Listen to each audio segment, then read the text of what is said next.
Drumstick बनव ना mamma. Drumstick बनवायचं. ड्रमस्टिकला मराठीमध्ये काय म्हणतात? शेवग्याच्या शेंगा. काय? शेंगा. Very good. कशाच्या शेंगा? शेवग्याच्या शेंगा. मग तुझ्यासाठी ड्रमस्टिक बनवू मी? हा. चल मी आता तुझ्यासाठी ड्रमस्टिकचं सूप बनवून आणते. ओके.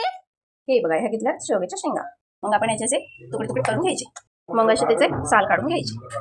मग आपण त्याचे तुकडे करून आणि साल काढून घेतलेले आणि आता वॉश करून घेतले. आपण आता त्याला कढईमध्ये टाकूया बॉईल करायला. हे बघा, आपण गॅस लावला, त्यावर ठेवून कढईमध्ये टाकले आपण पाणी आणि पाण्यामध्ये टाकले आपण आपल्या शेंगा. मग त्याच्यामध्ये टाकले थोडंसं मीठ, त्यामध्ये टाकले थोडीशी हळद, थोडंसं धणे पावडर आणि थोडंसं त्यात टाकू आपण तेल. अशा प्रकारे त्याला चांगलं बॉईल होऊन द्यायचं. हे आपण एका आता बाउलमध्ये काढून घेतलेले आहे बॉईल झालेल्या शेंगा. आपण आता त्याचे साल काढून त्यातला गर काढून घेऊया. गर आपण मिक्सरच्या भांड्यामध्ये टाकून घेऊया आणि एकदा मिक्सरला हे बघा, अशा प्रकारे आपला सूपचं लिक्विड तयार झालेलं आहे. कारण की लहान मुलांच्या हाताखाली दिया वगैरे आणि त्यांनी मस्त देऊ म्हणून आपण मिक्सरमध्ये काढलेलं आहे. तर आपण याला आता तडका देऊया. बघा, आपण घेतल्या अद्रक लसूण ठेचून, थोडीशी कोथिंबीर, कढीपत्ता आणि जिरे, हळद वगैरे काही टाकायची नाही कारण आपण ऑलरेडी टाकले. अशा प्रकारे पुन्हा गॅस लावून ते तापलेली आहे आणि आपण त्यात टाकले तेल. आपण हे बघा, तेल तापलेलं आहे. त्यात आपण टाकले जिरे तडकडले. आपण त्यात टाकू थोडंसं ठेचलेलं अद्रक लसूण टाकू.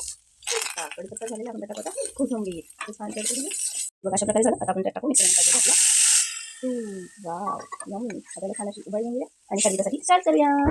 बघा, आता मी सूप शर्वितासाठी सर्व केलेलं आहे. चला आता आपण बघूया ती हे सूप पिऊन काय म्हणते. चला चला शर्विता, तू हे सूप पिऊन बघ आणि मला सांगा कसं झालंय. छान आहे. ड्रमस्टिकचं सूप छान आहे. हे बघा, शर्विताला आवडले ड्रमस्टिकचं सूप. तर तुम्ही पण घरी तुमच्या मुलांसाठी ट्राय करून बघा. त्यांना पण आवडलं तर नक्कीच आम्हाला कमेंट करून सांगा. Okay friends, bye.